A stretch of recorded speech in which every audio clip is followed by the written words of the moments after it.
I'm standing in the parking lot of Whitmore Gardens, staring at the Georgian mansion that was supposed to be my wedding venue, and I can already see Melody's blonde hair through the floor to ceiling windows of the bridal suite. The same suite where I was supposed to get ready in 6 months. The same suite I've been dreaming about since I was 12 years old and first saw this place in a wedding magazine. But instead of me in there doing my final walkthrough with the venue coordinator, it's my younger sister Melody laughing and gesturing with her perfectly manicured hands, while my fiance David Chen stands beside her with that dopey, lovesick expression I thought he reserved only for me. The venue coordinator, Mrs. Patterson, approaches my car with a clipboard and that professional smile that doesn't quite reach her eyes. The same smile she's been giving me for the past 2 years while I saved every penny from my event planning job to afford this place. While I chose every detail from the ivory silk draping to the specific type of peonies for the centerpieces.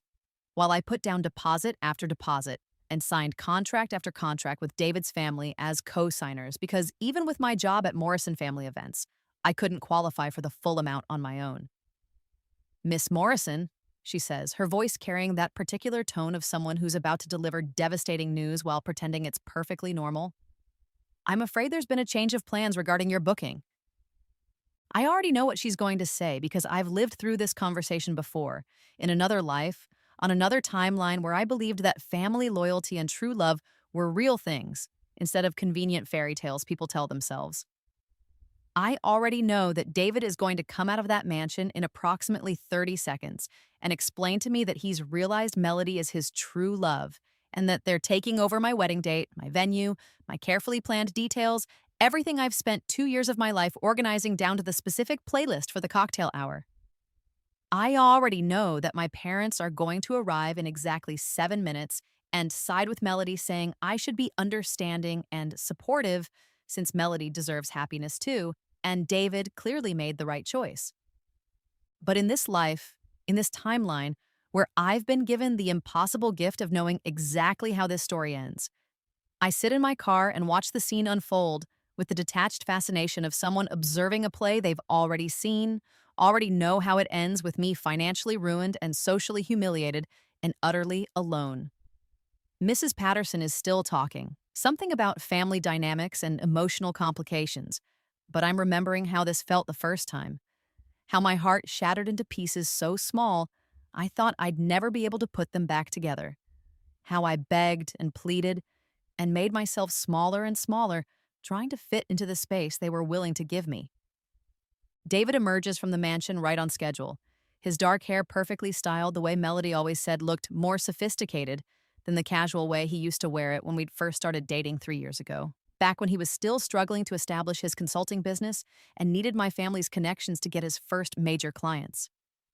He's wearing the navy suit I helped him pick out for our engagement photos, the same suit he wore when he proposed to me at the same restaurant where he had his first business dinner with my father, and seeing him walk toward my car with that guilty expression I recognize so well makes me feel nothing at all instead of the devastating heartbreak that nearly killed me the first time. Alex, he says, and his voice has that pleading quality that used to make me want to comfort him and solve all his problems. We need to talk. I roll down my window and look at him with the calm that comes from absolute knowledge, from having already lived through every single moment of betrayal and humiliation that's coming next. Let me guess, I say, and my voice sounds different than it did in my past life. Stronger somehow, less desperate to please everyone around me. You and Melody have fallen in love and you want to take over my wedding venue and date because you just can't wait to start your lives together. The shock on his face would be funny if it weren't so predictable. If I hadn't spent months in my previous life analyzing every micro expression and trying to understand how I missed all the signs that were apparently obvious to everyone except me. How did you... He starts, then stops, then tries again. Alex, you have to understand, I never meant for this to happen, but sometimes love just... Sometimes love just what, David? I ask, and I'm surprised by how steady my voice sounds. How different this feels from the first time when I was sobbing and hyperventilating and making a scene in this very parking lot, while Mrs. Patterson stood there looking deeply uncomfortable and probably already planning how to handle the venue transition as smoothly as possible. Sometimes love just makes you realize that you'd rather marry the sister who comes with a bigger trust fund and fewer opinions about how you should run your business. He flinches like I've slapped him, which is interesting because in my previous life, he spent 20 minutes explaining to me how Melody was more supportive and understanding of his ambitions, how she never questioned his decisions or made him feel like he wasn't good enough, how she made him feel like the man he wanted to be instead of the man he was afraid he was.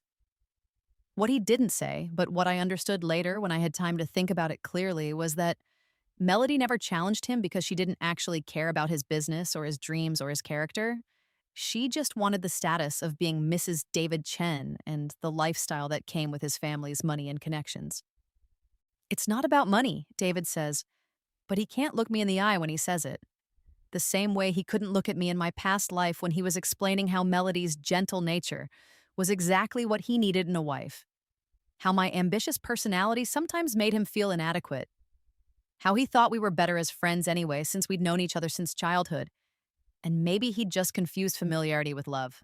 Before I can respond, my parents' silver Mercedes pulls into the parking lot exactly when I knew it would, and I watch my father, Gerald Morrison, and my mother, Patricia Morrison, emerge from their car with the kind of unified determination that means they've already discussed this situation thoroughly and decided on their approach. My father adjusts his tie the way he always does when he's about to deliver news he knows I won't like, but that he's convinced is for my own good, and my mother smooths her perfectly styled auburn hair with the nervous gesture that means she's prepared to play peacemaker, but only if I'm willing to be reasonable about accepting whatever decision they've already made without my input. Alexandra, my father says, using my full name the way he does when he wants to establish that this is a serious family discussion and I need to listen carefully instead of reacting emotionally. We need to discuss this situation like adults.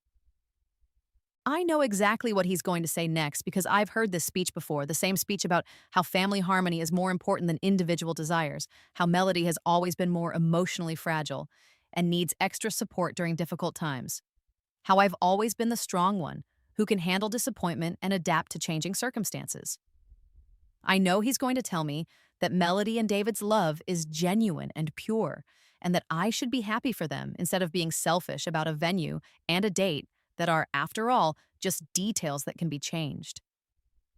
Let me save you some time, Dad, I say, and I can see the surprise on both my parents' faces, because in my previous life I spent this entire conversation crying and begging them to see how unfair this was, how much I'd sacrificed and planned and dreamed about this wedding, how devastated I was to lose not just my fiancé, but my entire family's support in one afternoon. Melody and David are in love. They want my wedding venue and date, and you think I should step aside gracefully because family comes first and I'm the older sister, so I should be mature about this. My mother's eyes widen with something that might be relief or might be concern. I can't tell which. But she exchanges one of those meaningful looks with my father that married couples develop after 25 years of handling their children's crises together. Well, she says, her voice taking on that carefully modulated tone she uses when she's trying to manage a difficult situation. If you already understand the situation, then perhaps we can discuss this calmly. Oh, I understand the situation perfectly, I say, and I'm almost enjoying this now, the way none of them know how to handle my calm acceptance, instead of the emotional breakdown they were clearly prepared for. Melody has been jealous of me since we were children. She's always wanted everything I had, and when she saw that I was happy with David and excited about my wedding, she decided she wanted him to.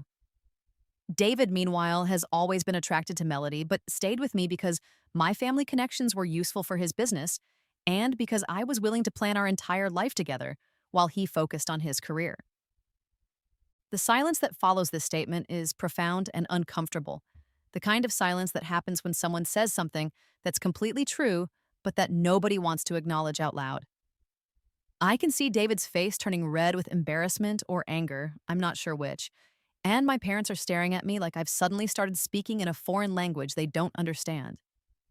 That's not fair, Alex. Melody's voice comes from behind me, and I turn to see her walking toward us from the mansion, her blonde hair catching the afternoon sunlight in a way that makes her look like she's stepped out of a magazine, which was always her gift, looking effortlessly beautiful while the rest of us had to work at it. She's wearing the pale pink dress I complimented her on last week, back when I still thought we were sisters who supported each other, back when I still believed that family loyalty was a two-way street. What's not fair about it, I ask, genuinely curious to hear how she's going to spin this situation into something that makes her the victim instead of the person who systematically planned to destroy my happiness. Which part was inaccurate? Melody's perfect composure cracks just slightly, just enough for me to see the calculation behind her wounded expression, the way she's trying to figure out how to play this scene to maximum advantage.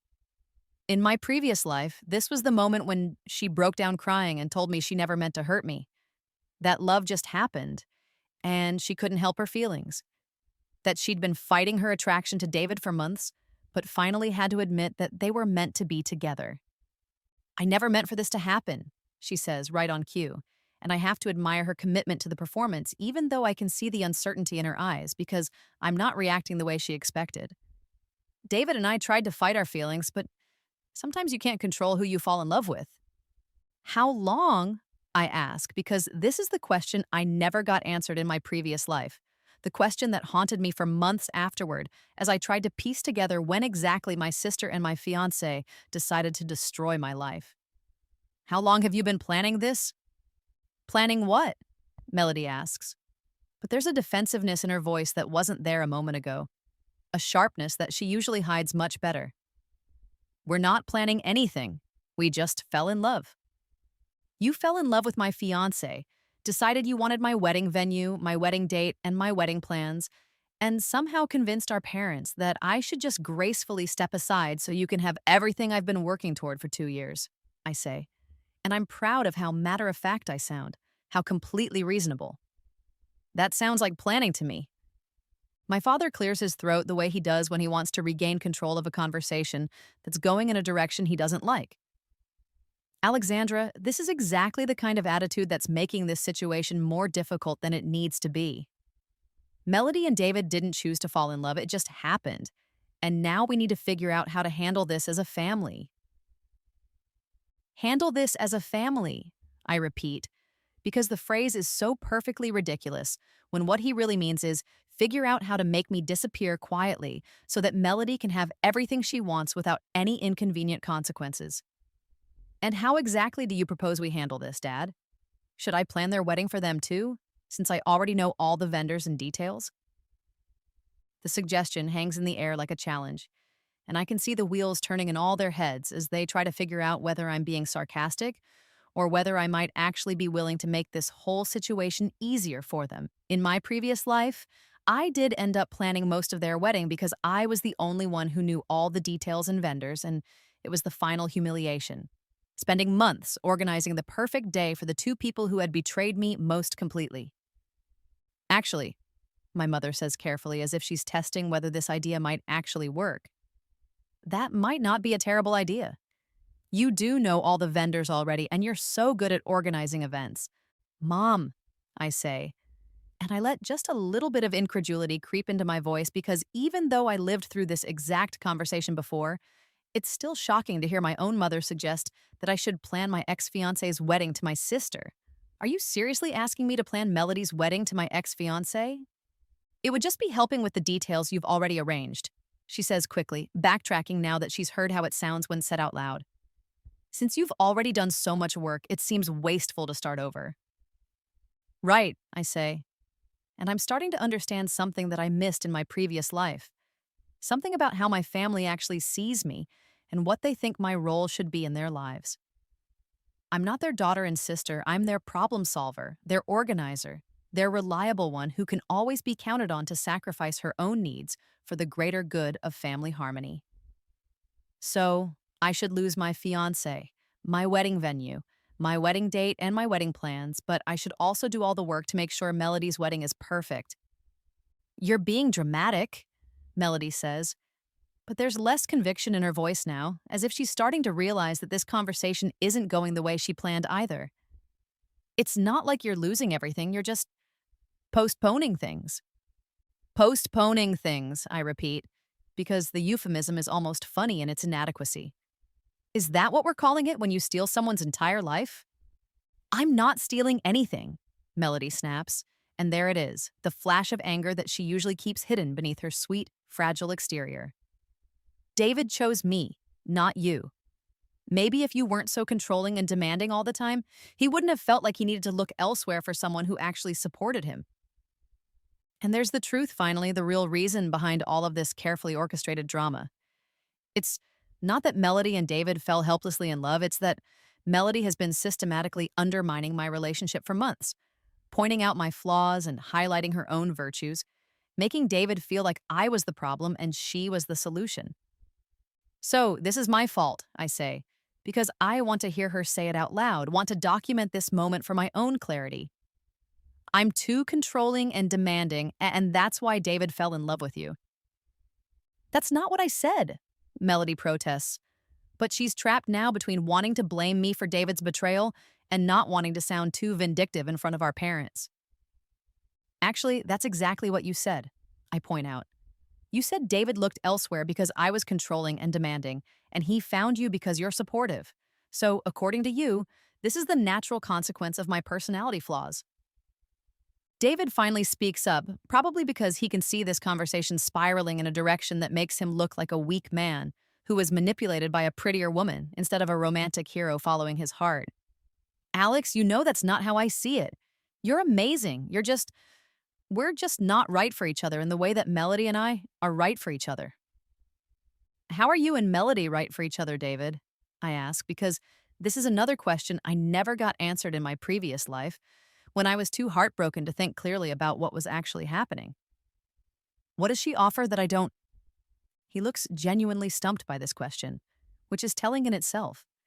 And I can see him glancing at Melody like he's hoping she'll help him come up with an answer that doesn't make him sound shallow or opportunistic. Melody understands me, he says finally, which is the kind of vague, meaningless statement people make when they can't articulate their actual reasons for doing something. She makes me feel like I can be myself. And I didn't let you be yourself? I ask because I'm genuinely curious about this revisionist history they've apparently created to justify their betrayal. You always had opinions about everything, he says, warming to this theme now that he's found something concrete to criticize. My business decisions, my clothes, my friends, the way I spent my free time, Melody just accepts me as I am. And I think about this for a moment, remembering all the times I helped him network with potential clients, all the times I suggested he get his hair cut or wear a different tie to important meetings, all the times I encouraged him to be more ambitious and strategic about building his business. I remember how grateful he seemed at the time, how he told me I made him want to be a better version of himself, how he said my high standards pushed him to achieve more than he would have on his own.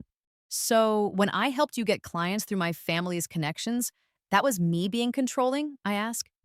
When I suggested you wear a suit to meet with investors instead of khakis and a polo shirt, that was me not accepting you as you are? That's not what I meant, David says, but he's looking uncomfortable now, probably because he's remembering how much his business improved after he started taking my advice. What did you mean then?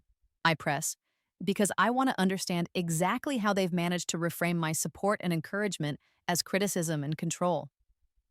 You always acted like you knew better than me, he says. And there's a petulance in his voice that I never noticed before, a resentment that he must have been hiding for months. Like I couldn't make good decisions without your input. Did you make good decisions without my input? I ask. And I'm genuinely curious about this because, from my perspective, David's judgment was questionable at best before I started helping him think through important choices. The silence that follows this question is answer enough, and I can see the realization dawning on my parents' faces that maybe this situation is more complicated than they initially thought. Even Melody looks slightly uncomfortable, probably because she's starting to understand that she's about to inherit a man who resents being helped and thinks asking for advice is a sign of weakness.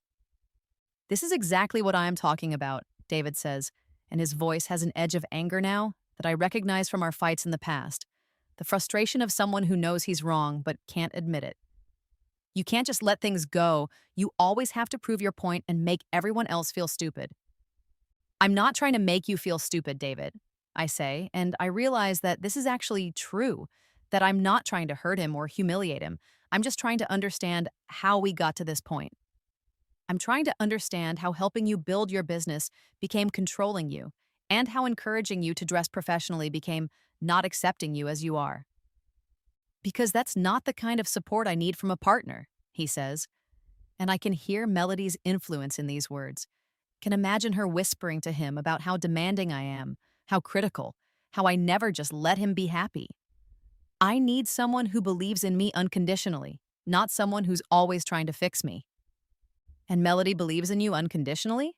I ask, looking at my sister with new understanding of exactly how she managed to steal my fiancé.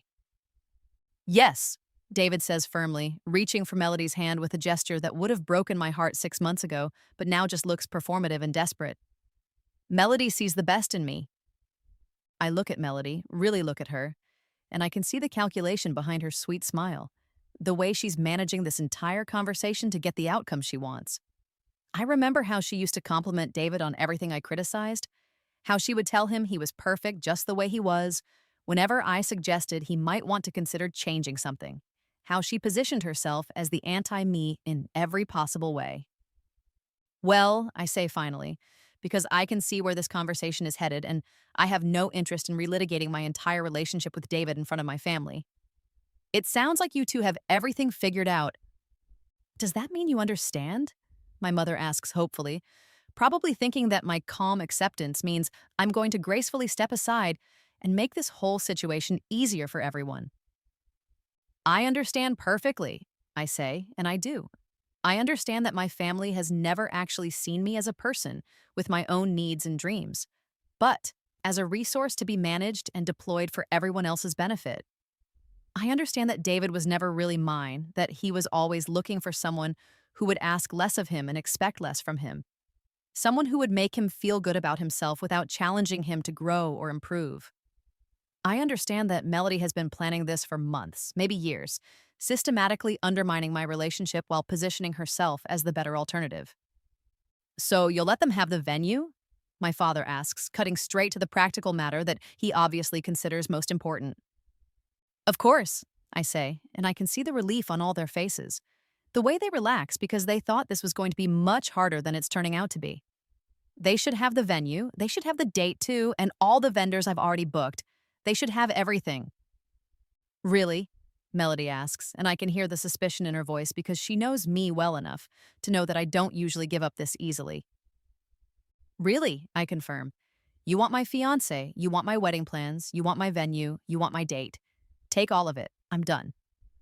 The silence that follows the statement is different from the earlier silences, less comfortable somehow, as if they're all trying to figure out whether there's a catch they're missing.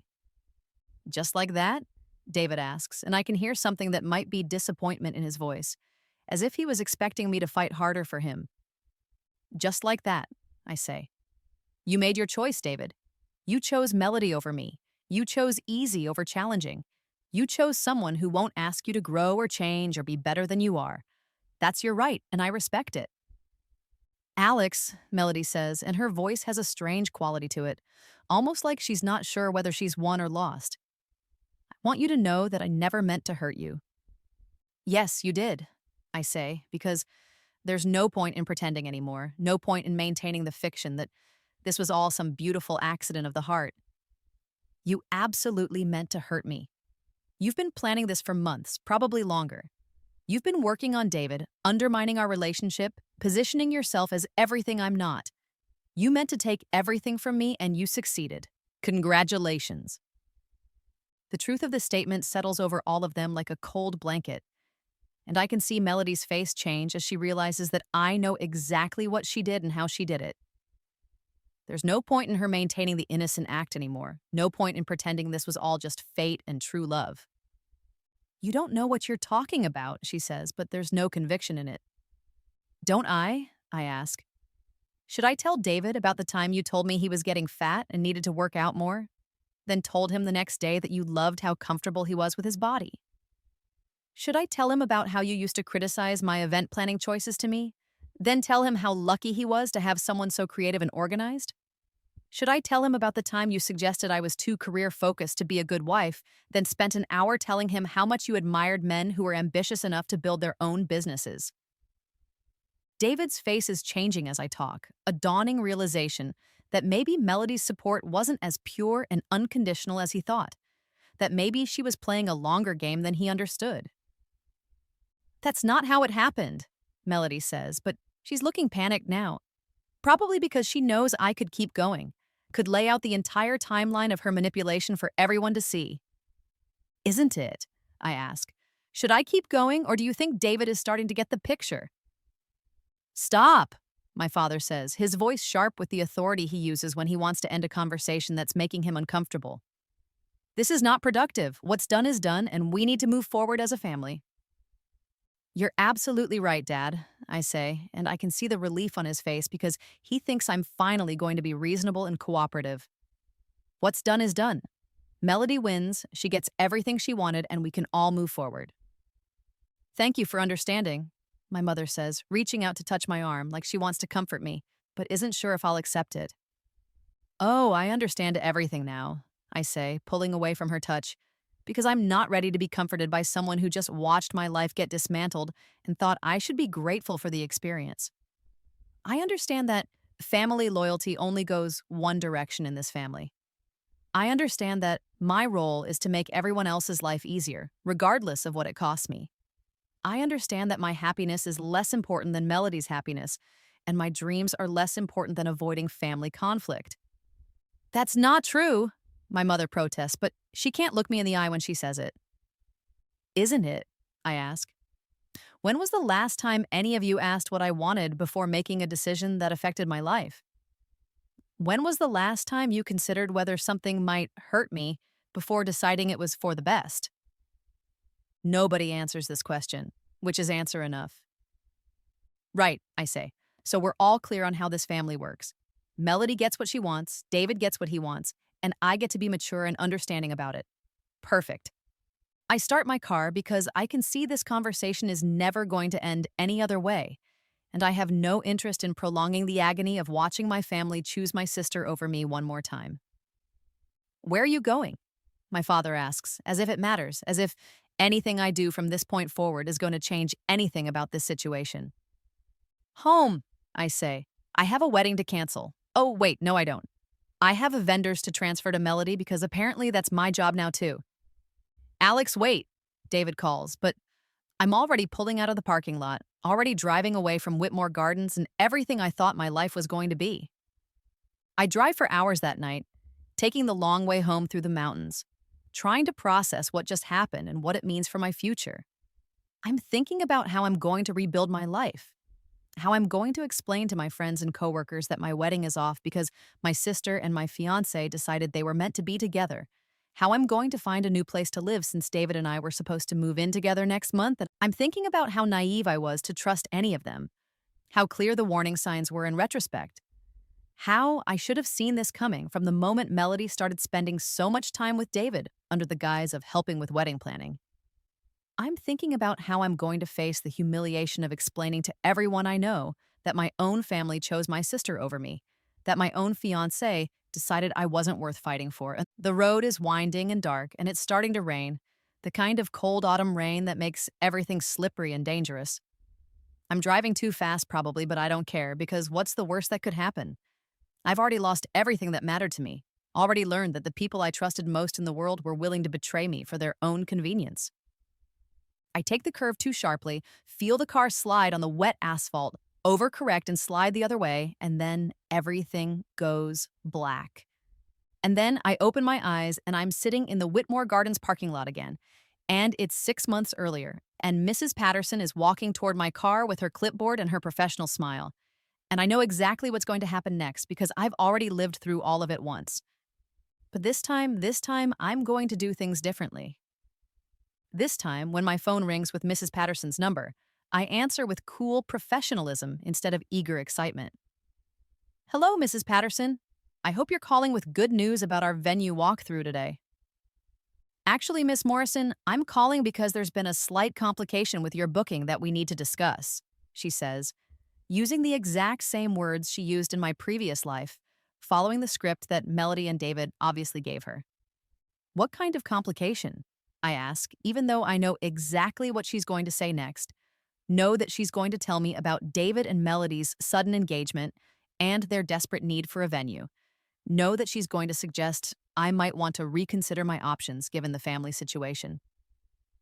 Well, it seems your sister has become engaged and she's hoping to book our venue for the same date you've reserved, Mrs. Patterson says carefully, as if this is a delicate family matter instead of a calculated business transaction.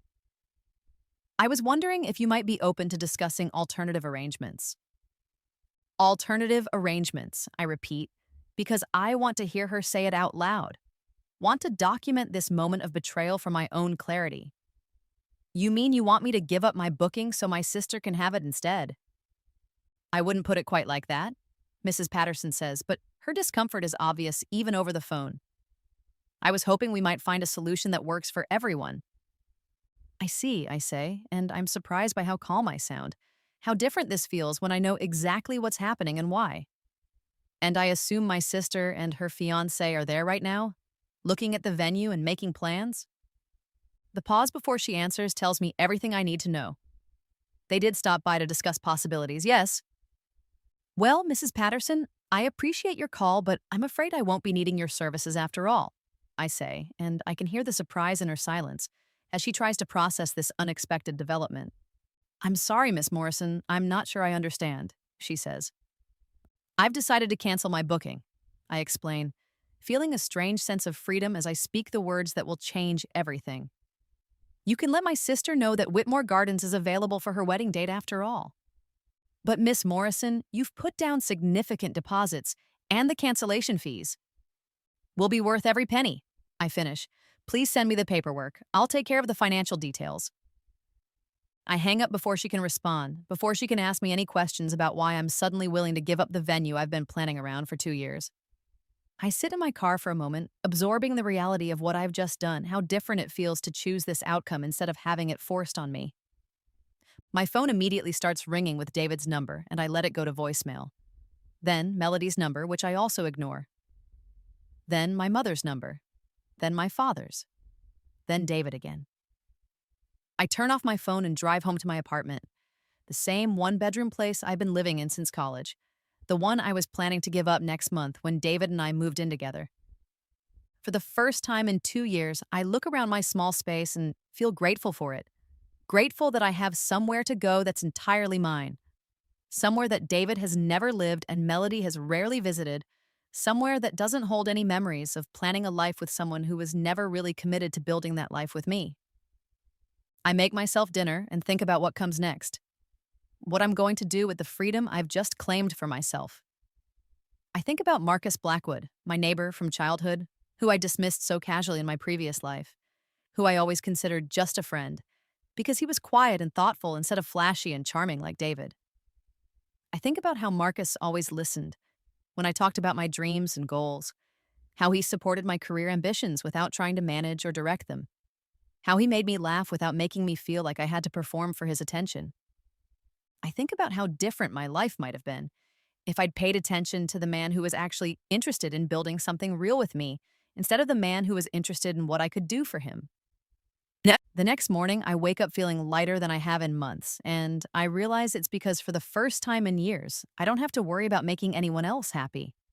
I don't have to worry about whether David approves of my choices, or whether my parents think I'm being reasonable, or whether Melody is satisfied with how much attention I'm giving her emotional needs. I make coffee and check my phone where I have 17 missed calls and 43 text messages, all from various family members who are apparently shocked and confused by my sudden decision to give up the venue without a fight. The messages range from concerned, "Are you okay? Please call me back," to demanding, "We need to talk about this immediately," to manipulative, "Melody is crying and I think you should consider how your actions are affecting her." I delete all of them without responding and start making a list of all the vendors I need to contact, all the contracts I need to cancel, all the deposits I need to write off. It's going to be expensive, but I have savings. And more importantly, I have the knowledge from my previous life about which investments to make and which opportunities to pursue. Knowledge that's going to make me much wealthier much faster than anyone expects. I'm halfway through my vendor list when someone knocks on my door and I know without looking that it's going to be my entire family come to stage an intervention and convince me to be reasonable about this whole situation. I open the door to find my parents and Melody standing in my hallway, all of them looking concerned and determined and ready to fix whatever temporary insanity has overtaken me. "Alexandra," my father says, stepping into my apartment without waiting for an invitation. "We need to talk." "About what?" I ask, closing the door behind them and watching as they arrange themselves in my living room like a tribunal preparing to deliver judgment. About your decision to cancel the venue, my mother says, taking the lead in what is obviously a carefully planned intervention. We're concerned that you're acting impulsively because you're hurt and upset. I'm not hurt or upset, I say, which is actually true in a way that would surprise them if they understood it. I'm liberated. Liberated from what? Melody asks, and she looks genuinely confused, as if she can't understand why I would be anything other than devastated by yesterday's events.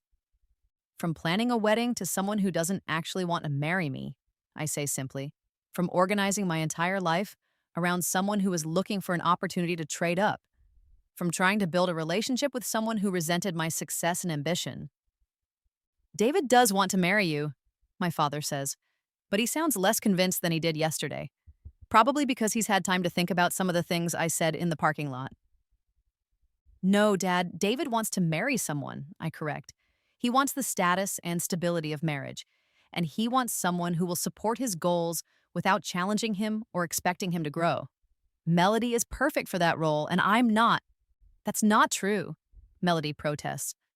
But there's something uncertain in her voice, as if she's starting to realize that maybe winning David isn't the prize she thought it was. Isn't it? I ask. Tell me, Melody, what exactly do you love about David? What are you excited to build with him? She opens her mouth to answer, then closes it, then tries again. He's kind and ambitious and handsome and successful and available, I finish. But what do you actually have in common? What do you talk about when you're alone together? What are your shared goals and values? The silence that follows this question is telling, and I can see my parents exchanging one of their meaningful looks as they realize that maybe Melody hasn't thought this through as carefully as she claimed. Love isn't about having everything in common, Melody says defensively. You're absolutely right, I agree.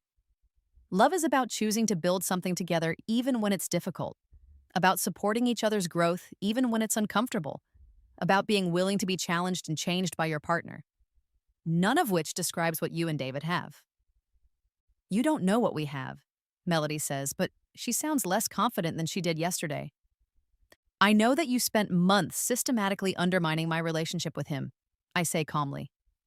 I know that you positioned yourself as everything I'm not instead of figuring out what you actually want in a partner.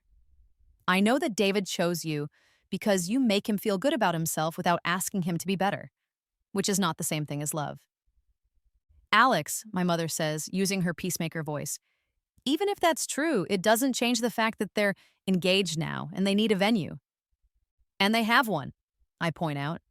Whitmore Gardens is available for their date. Problem solved.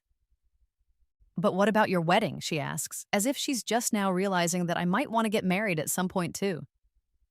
I'll plan a different wedding, I say, to someone who actually wants to marry me, not just someone who wants to get married and thinks I'll do. David wanted to marry you, my father insists, but he doesn't sound entirely convinced. David wanted to marry the version of me that made his life easier without making him feel inadequate, I correct. He wanted to marry someone with my family connections and event planning skills and willingness to support his career, but without my opinions or expectations or need to be treated as an equal partner.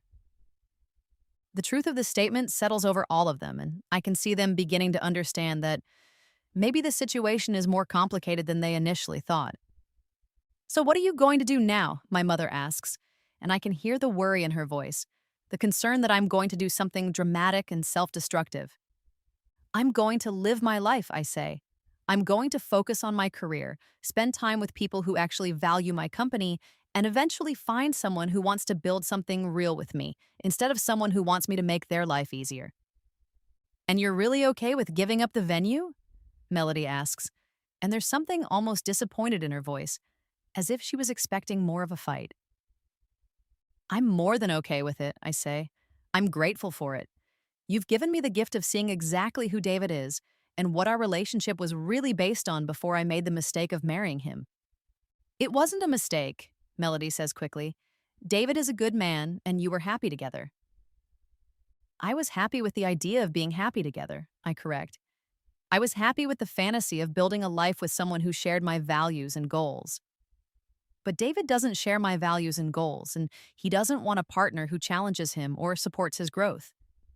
He wants someone who makes him feel good about himself exactly as he is, and that's what you're offering him.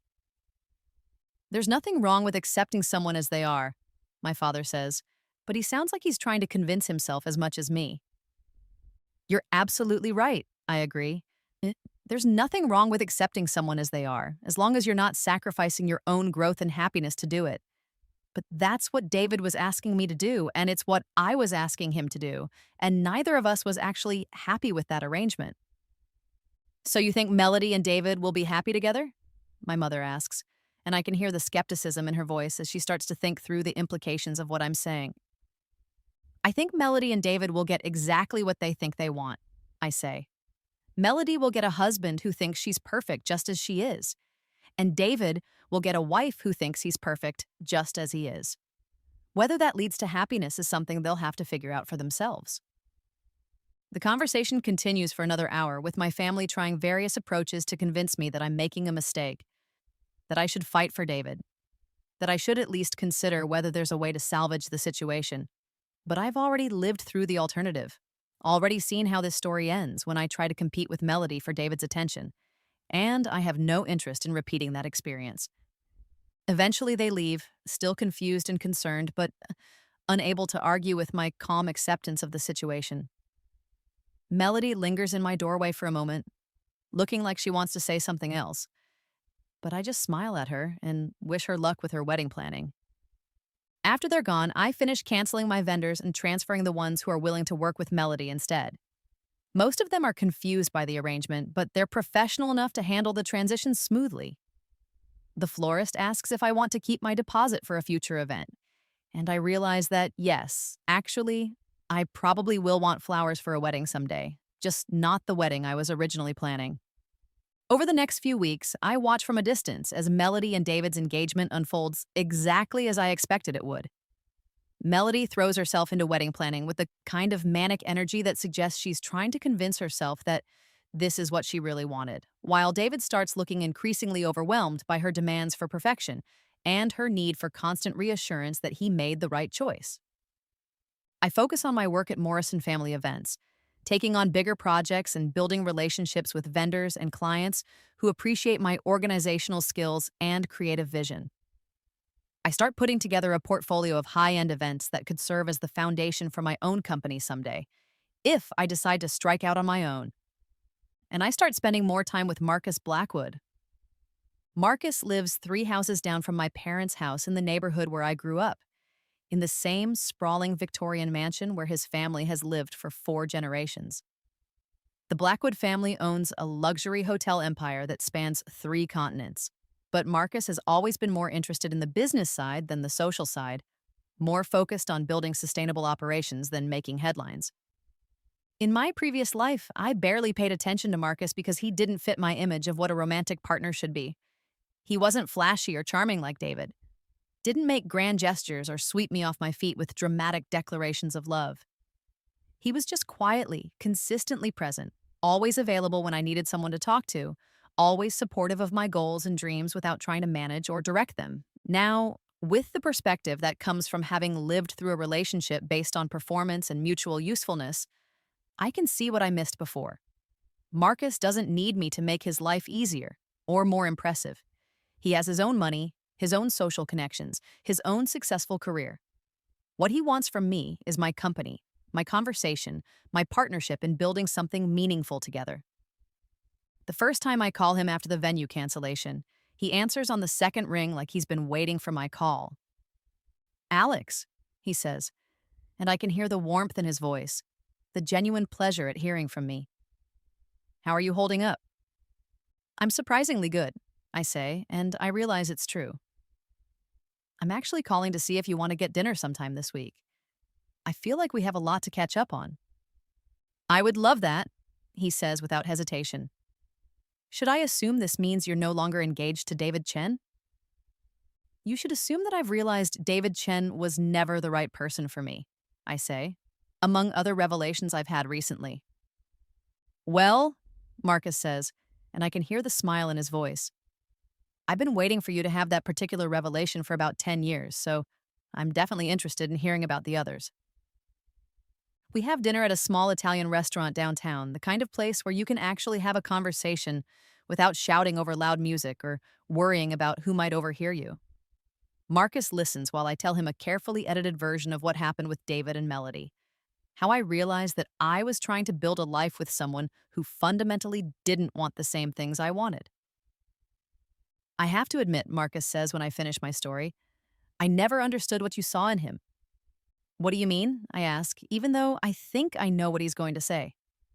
David always seemed like he was performing the role of your boyfriend instead of actually being your partner, Marcus says thoughtfully. Like he was trying to figure out what you wanted him to be instead of just being himself and trusting that you'd like who he actually was. This observation hits me like a revelation because it's exactly right and exactly what I couldn't articulate about why our relationship never felt quite real, never felt like we were building something sustainable together. And you think that's what went wrong? I ask. I think David was never confident enough in himself to believe that you would choose him if you really knew him, Marcus says. So he tried to be what he thought you wanted, and when that became exhausting, he found someone who didn't require as much effort, meaning Melody. Meaning someone who was content with the performance instead of wanting the real thing, Marcus confirms. We talk for 3 hours about relationships and family dynamics and career goals and what we actually want from life. And it's the most honest conversation I've had with another person in years. Marcus doesn't try to fix my family situation or convince me that I should handle things differently. He just listens and asks thoughtful questions and shares his own experiences with family expectations and professional pressure. When he walks me to my car, he doesn't try to kiss me or make any dramatic romantic gestures. He just tells me he had a wonderful time and asks if I'd like to do it again soon. I would, I say, and I mean it in a way that surprises me with its simplicity and honesty. Good, he says, smiling. I've been hoping for a chance to get to know you better for a very long time.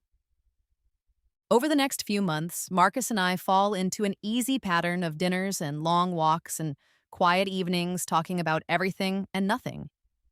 He introduces me to his work with sustainable tourism development and international hospitality management, and I share my ideas about creating high-end event experiences that feel personal and meaningful instead of just expensive and impressive. The more time I spend with Marcus, the more I understand what I was missing in my relationship with David. Marcus doesn't need me to validate his choices or boost his confidence or make him feel successful. He's already confident and successful, already knows who he is and what he wants. What he wants from me is partnership, someone to share his interests and support his goals while building something together that's bigger than what either of us could create alone. Meanwhile, Melody and David's wedding planning becomes increasingly chaotic and stressful. Melody calls me every few weeks with some crisis or another.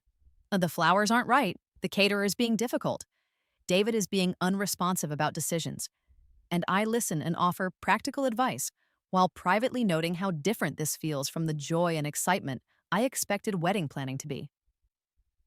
I don't understand why this is so hard, Melody complains during one of these calls. You made it look so easy when you were planning your wedding. I made it look easy because David and I agreed on most things, I point out. We had similar tastes and similar budgets and similar ideas about what we wanted the day to feel like. David and I agree on things, Melody protests, but she doesn't sound entirely convinced. Do you? I ask gently. Because from what you've told me, it sounds like you two have very different ideas about everything from the guest list to the budget to the style of celebration. We'll figure it out, Melody says, but there's a brittleness in her voice that suggests she's not as confident as she's trying to sound. 3 weeks before their wedding, Melody calls me in tears. I don't think David wants to marry me, she sobs into the phone. He's been distant and moody, and yesterday he asked me if I thought we were rushing into this. What did you tell him? I ask because I'm genuinely curious about how she's handling this crisis of confidence. I told him that of course we're not rushing, that we love each other, and that's all that matters, she says. But Alex, what if he's having second thoughts? What if he still has feelings for you? Melody, I say as gently as I can. I don't think David's doubts have anything to do with me. I think he's realizing that getting married requires more than just loving someone. It requires wanting to build a life with them. We do want to build a life together, she insists. What kind of life? I ask. Where do you want to live? How do you want to spend your free time? Do you want children? How do you want to handle money? What are your shared goals for the next 5 years? The silence that follows these questions tells me everything I need to know about how much thought Melody and David have put into the practical realities of being married to each other. We haven't really talked about all that yet, Melody admits. We've been so focused on the wedding. The wedding is one day, I point out. The marriage is supposed to be the rest of your lives. I know that, Melody says, but she sounds uncertain. We'll figure it out as we go. Maybe you should figure some of it out before you get married, I suggest.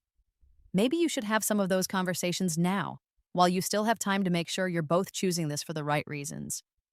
Melody doesn't take my advice, and 3 days before the wedding, David calls off the engagement. He doesn't call me to tell me this. I hear it from my mother, who calls me in a panic because Melody is having what sounds like a complete breakdown, and my father is threatening to sue David for breach of promise, and the whole family is in chaos. You have to help us, my mother pleads. Melody won't stop crying, and we have 200 guests coming in 3 days, and all the vendors have been paid. What do you want me to do, Mom? I ask, because I genuinely don't understand what role she expects me to play in this disaster. Talk to David, she says. Convince him to reconsider. You two were friends for so long, maybe he'll listen to you. Mom, I say as gently as I can. If David doesn't want to marry Melody, then convincing him to go through with the wedding anyway is not going to help anyone. But what about Melody? What about the family's reputation? What about all the money we've spent? What about Melody's happiness? I counter. Do you really want her to marry someone who had to be convinced to go through with it? The conversation goes in circles for 20 minutes, with my mother alternately begging me to fix the situation and blaming me for causing it in the first place. Eventually, I hang up and turn off my phone because I have no intention of getting pulled into this drama. 2 days later, Marcus proposes to me. He doesn't do it at a restaurant or in front of other people or with any kind of grand gesture that's designed to be photographed and shared on social media. He does it on a quiet Saturday morning in his kitchen while we're making breakfast together and talking about a hotel project he's considering in Scotland. There's something I want to ask you, he says, and when I look up from the eggs I'm scrambling, he's holding a ring box. Marcus, I say, and I can hear the surprise in my own voice. I know the timing might seem strange with everything that's happening with your family, he says, opening the box to reveal my grandmother's engagement ring, the one my mother sold years ago when my parents were having financial difficulties. But I've been carrying this around for 2 months, waiting for the right moment, and I realize that there's never going to be a perfect time. There's just going to be now, and the choice we make about what we want to build together. The ring is exactly as I remember it, a simple solitaire diamond in a platinum setting that my grandmother wore for 63 years of marriage to my grandfather. Somehow Marcus tracked it down and bought it back, probably for far more than my parents sold it for. How did you? I start to ask, but he shakes his head. That's not the important question, he says. The important question is whether you want to marry me, not because it's the next logical step or because our families think it's a good idea or because we've been together for a certain amount of time, but because you want to build a life with me specifically. I look at him, really look at him, and I see everything I was too blind to notice before. I see the man who has been quietly, consistently present in my life for years, who has supported my dreams without trying to direct them, who has made me laugh without making me feel like I need to perform for his attention. I see the man who knows exactly who he is and what he wants, who doesn't need me to validate his choices or make his life easier, who wants me as a partner because he genuinely enjoys my company and respects my opinions and wants to see what we can create together. Yes, I say, and the word comes out with a certainty that surprises me. Yes, I want to marry you. I want to build a life with you. He slides the ring onto my finger and it fits perfectly, like it was always meant to be there. Where do you want to get married? He asks. And I realize that this is the first time anyone has ever asked me this question with genuine interest in my answer. Somewhere that's ours, I say. Somewhere that feels like us, not like what we think a wedding is supposed to look like. I have an idea about that, Marcus says, smiling. How do you feel about castles? And that's how I end up getting married at Blackwood Castle in Scotland. surrounded by rolling hills and ancient stone walls and 300 years of family history. The wedding is small and intimate, just 50 guests who are there because we genuinely want to share this moment with them, not because we feel obligated to invite them. My parents attend, looking somewhat shell-shocked by the entire experience. They keep commenting on the castle's grandeur and the international guest list and the obvious wealth and sophistication of Marcus's family, and I can see them recalculating their assessment of their daughter's choices. Melody doesn't come. She's still recovering from her public humiliation and apparently not ready to watch me succeed where she failed.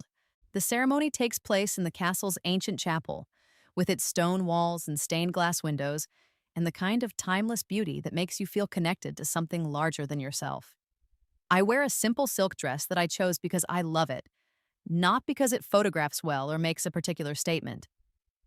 Marcus wears a traditional Scottish kilt in his family's tartan, and when he sees me walking down the aisle, his face lights up with the kind of genuine joy that can't be performed or faked. The vows we exchange are ones we wrote ourselves, promises about partnership and growth, and building something together that honors both of our individual dreams and our shared values. There are no mentions of obedience or traditional gender roles, no promises to change for each other or be perfect for each other. Just honest commitments to show up authentically and support each other's becoming and create a marriage that feels true to who we actually are. The reception is held in the castle's great hall, with its massive fireplace and tapestried walls and the kind of old-world elegance that feels magical rather than stuffy. The food is a combination of Scottish traditional dishes and modern international cuisine. The music ranges from Celtic folk songs to contemporary favorites, and the whole celebration feels like a genuine party rather than a performance. During our first dance, Marcus tells me he loves me in 3 languages: English, French, and Gaelic. And I realize that this is what love actually feels like when it's real. Not the desperate, anxious attachment I felt with David. Not the constant worry about whether I was good enough, or doing enough, or being enough. Just the quiet certainty of knowing that I've found someone who sees me clearly and chooses me anyway, someone who wants to build something beautiful together without either of us having to disappear in the process. 6 months after our wedding, Melody gets engaged again, this time to an investment banker she met at a charity gala. She calls to tell me the news and asks if I think it's too soon after David, and I tell her that only she can answer that question. "Do you love him?" I ask, because it seems like the most important consideration. "I think so," she says, which doesn't sound entirely convincing. "He's very successful, and his family has a house in the Hamptons, and he treats me like I'm special." "Those are all nice things," I say carefully, "but they're not the same as love." "What do you think love is supposed to feel like?" Melody asks, and I realize that this might be the first time she's ever asked me a genuine question about relationships. Instead of just looking for validation of choices she's already made, I think about this for a moment, about how to explain the difference between what I had with David and what I have with Marcus, between performing love and actually living it. "I think love feels like coming home to yourself," I say finally. "Like being with someone who makes you feel more like who you really are, not less. Like building something together that's bigger and better than what either of you could create alone, but without either of you having to disappear in the process." Melody is quiet for a long moment. "I don't think I've ever felt anything like that," she admits. "Then maybe you should wait until you do," I suggest. "Maybe you should figure out who you are when you're not trying to be what someone else wants, and then find someone who loves that person."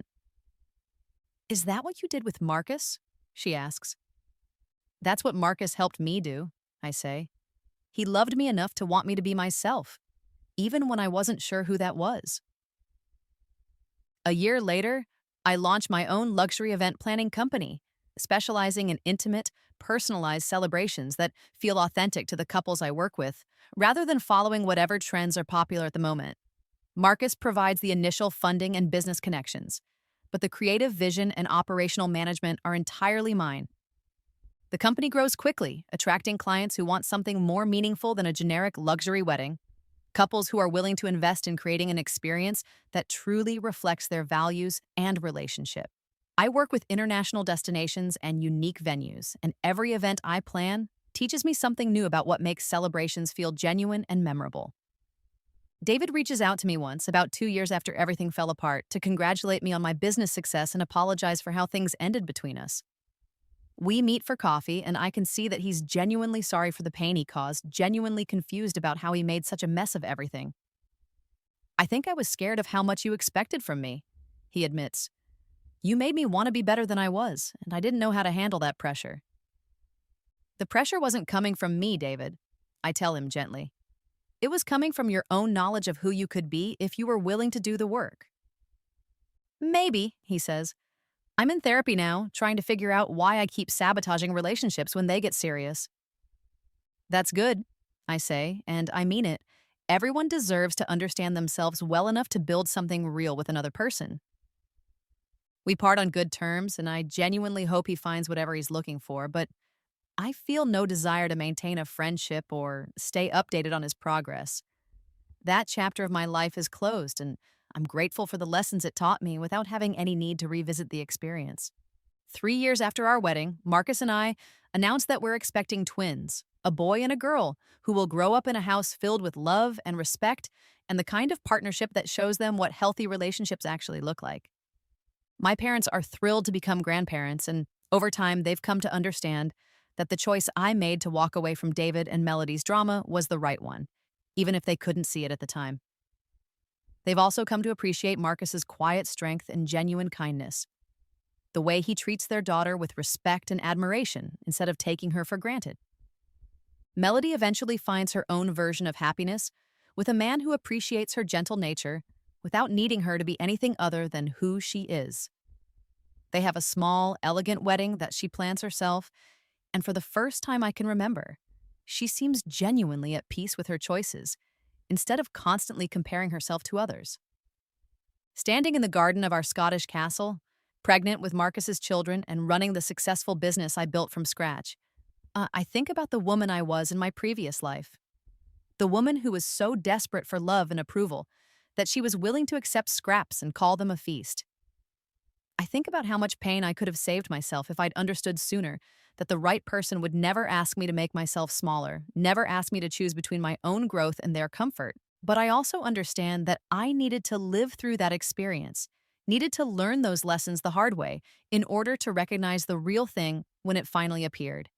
I needed to understand what it felt like to be with someone who didn't truly see me in order to appreciate being with someone who does.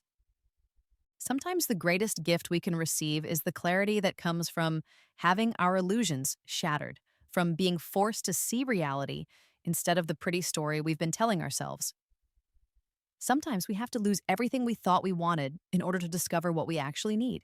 And sometimes, if we're very lucky, we get a second chance to choose differently, to build something real instead of something performed, to find someone who loves us, not despite our complexity, but because of it. I never found out why I was given the gift of reliving that day, why I was allowed to see the future and change it.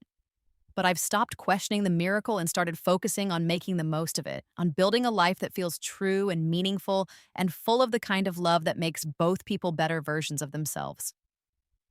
My sister stole my wedding venue again, and after Rebirth, I let her have it and got married in a castle. But more than that, I learned the difference between settling for what I thought I could get and holding out for what I actually deserved. And that knowledge, more than any venue or dress or ring, was worth everything I had to lose to find it.